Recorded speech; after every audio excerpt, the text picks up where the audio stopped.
Quand on commence à vraiment faire attention à tous les petits détails qui passent inaperçus dans chaque épisode, on perçoit vite qu'il existe une tonne de mystères complètement fous cachés dans cet univers rempli de couleurs vives et de personnages super attachants. Et la grande question est, avez-vous déjà remarqué combien de secrets bizarres se cachent derrière ce dessin animé qui semble pourtant si innocent? Gazelle du rock. Pour commencer avec quelque chose qui intrigue toujours les fans, parlons du groupe le plus célèbre et le plus stylé de tout l'univers de Peppa, les Gazelles du rock. Ce trio est juste incroyable.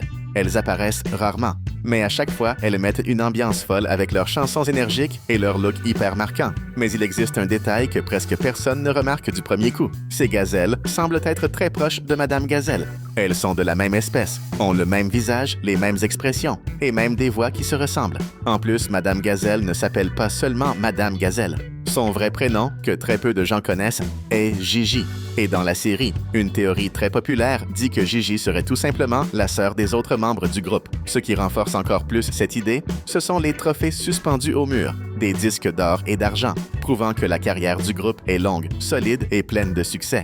Et le plus drôle, c'est que les prénoms des deux autres gazelles sont révélés. La batteuse s'appelle Gretel et la bassiste s'appelle Greta. Tout indique donc que Gigi est sûrement une version abrégée d'un prénom commençant aussi par la lettre G, exactement comme ses sœurs. Bref, le groupe pourrait très bien être une véritable famille gazelle. Mais le vrai nom complet de la professeure de Peppa, ça, personne n'a jamais découvert. Accrochez-vous, la suite va vous retourner le cerveau. Sœur Lapin. Passons maintenant à l'un des plus grands casse-têtes de toute la série. Combien de Sœurs Lapin existent réellement? Si vous avez déjà vu plusieurs épisodes, vous avez sûrement remarqué que la famille Lapin apparaît dans des moments totalement différents et dans des lieux complètement aléatoires, ce qui laisse tout le monde perplexe. On sait que Papa Lapin et Maman Lapin ont 4 enfants, Rebecca, Richard et les jumeaux Rose et Rob. Mais quand on parle des fameuses Sœurs Lapin, tout devient encore plus étrange. Dans la série, Madame Lapin est montrée comme quelqu'un qui travaille partout. Conductrice de bus, infirmière, pompier, pilote d'hélicoptère. Bref, une vraie machine multitâche. Elle vit en Angleterre et semble avoir 1000 emplois à la fois. Sauf que, lorsque la famille Pig voyage en France, ils tombent sur une copie parfaite de Madame Lapin, qui fait exactement les mêmes métiers. La seule différence, elle affirme ne pas être la même personne et dit s'appeler Mademoiselle Lapin, ce qui signifie littéralement Madame Lapin en français. Et le plus troublant, elles sont physiquement identiques. Les oreilles, les couleurs, la voix, absolument tout est pareil. Alors la question reste entière. Existe-t-il plusieurs Sœurs Lapin? Ou est-ce un mystère volontaire jamais expliqué par la série? Le prénom de Papa Pig. Impossible de continuer sans parler d'un des secrets les plus drôles et surprenants. Le vrai prénom de Papa Pig. Le plus étrange, c'est que tous les enfants ont des prénoms normaux, mais les parents sont presque toujours appelés seulement maman ou papa, comme si c'était vraiment leur nom. Pourtant, certains adultes ont bel et bien un prénom officiel. Et étonnamment, Papa Pig fait partie de cette petite liste. On découvre son nom dans l'épisode Carte de Saint-Valentin. Le matin, toute la famille est à table quand Maman Pig lit une carte qu'il a écrite pour elle. Et à la fin, on voit la signature du vrai prénom de Papa Pig, mais seulement dans la version originale en anglais. Quand elle lit la carte, elle dit clairement « Signé ». Ça ressemble à un petit surnom mignon, mais apparemment, c'est bel et bien son vrai prénom. Et soyons honnêtes, Snuff fait beaucoup plus sens que l'idée que son nom officiel serait Papa Pig. Non, ce secret passe totalement inaperçu pour la plupart des fans, mais c'est l'un des plus surprenants de toute la série. Hamster vs cochon d'Inde. On enchaîne avec l'un des détails les plus ironiques et amusants, la relation entre hamsters et cochons d'Inde. Si vous vous souvenez de l'épisode de la clinique vétérinaire, vous verrez que Madame Gazelle y emmène 2 cochons d'Inde pour une consultation. Et dans la vraie vie, hamster et cochon d'Inde se ressemblent énormément. Même petit corps, rond, mêmes yeux énormes et adorables, même bouille parfaite pour devenir un mème. Mais voici le détail qui rend tout encore plus drôle. Les cochons d'Inde vivent environ 8 ans, alors que les hamsters vivent seulement 3 ans en moyenne. Donc la Dr Hamster soigne des animaux qui lui ressemblent énormément, mais qui vivraient presque 3 fois plus longtemps qu'elle si elle était un animal normal. Sauf que dans Peppa Pig, les personnages ont une longévité humaine, donc cette règle biologique ne s'applique pas. Même ainsi, c'est un détail hilarant qui passe complètement inaperçu. Maison sur les collines. Passons maintenant à un détail très étrange. Presque toutes les maisons de la série sont construites au sommet d'une colline. La maison de Peppa, l'école, le cabinet médical, la maison des grands-parents. Absolument tout se trouve en hauteur. Et évidemment, ça fait tout le monde se demander pourquoi personne n'habite sur terrain plat. Beaucoup de théories circulent. La plus populaire affirme que la ville est souvent victime d'inondations.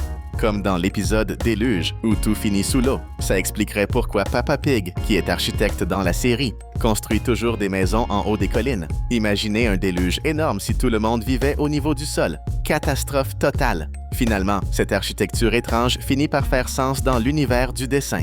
Médecin vs vétérinaire. Et maintenant, un autre détail très confus. Si tous les personnages sont des animaux, les médecins ne seraient-ils pas aussi des vétérinaires? La série montre des hôpitaux, infirmières, ambulances, consultations, exactement comme dans la vraie vie.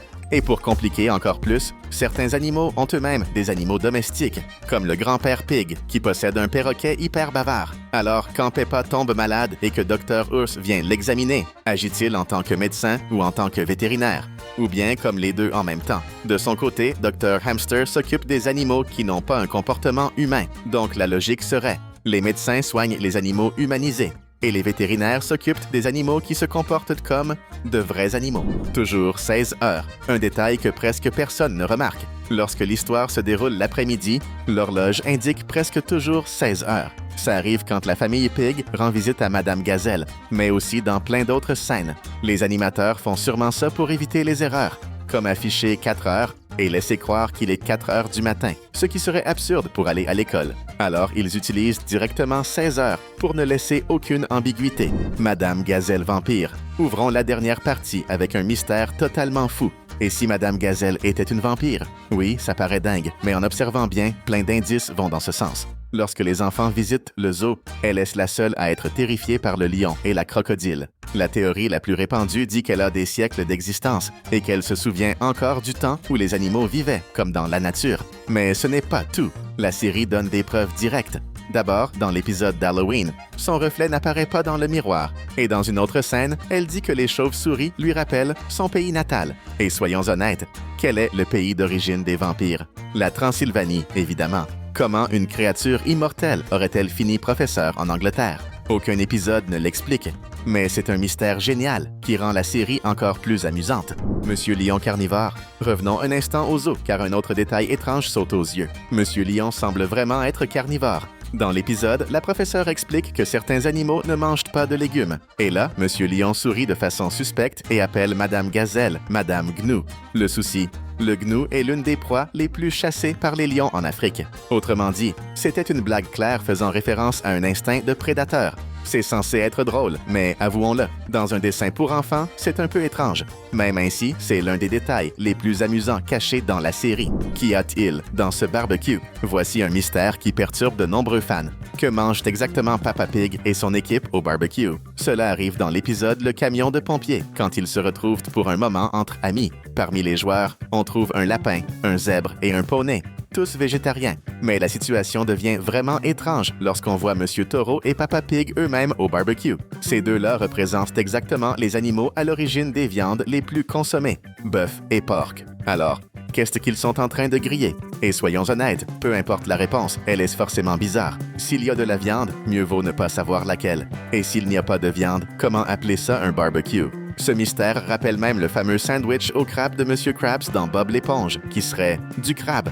Bref, mieux vaut ne pas trop y penser pour préserver la magie de ces dessins de notre enfance. Manger des pommes de terre. Et pour terminer, parlons d'une scène hilarante et totalement confuse. Le moment où Monsieur Pomme de Terre enseigne aux enfants à manger des légumes. L'épisode commence avec la famille Pig, qui regarde son émission à la télévision. Il explique qu'il faut faire du sport et manger des légumes. Sauf que la pomme de terre est un légume. Et pas n'importe lequel. C'est le légume le plus consommé au monde. Quand il commence à dire quel légume on doit manger, les enfants lui demandent, très innocemment, s'il faut manger des pommes de terre. Et là, il ne sait plus quoi répondre. Ce moment montre clairement que Monsieur Pomme de Terre n'avait jamais pensé à ça. Comment un légume a-t-il gagné vie, intelligence et célébrité? Mystère total. En tout cas, il reste une simple pomme de terre. Et jusqu'à aujourd'hui, la série n'a jamais expliqué comment ce personnage fonctionne vraiment. On arrive à la fin de cette vidéo, mais si tu adores faire chauffer tes méninges, tu es clairement au bon endroit. C'est pourquoi on a sélectionné 2 autres vidéos géniales pour que tu puisses cliquer, regarder et, le plus important, continuer l'aventure avec nous.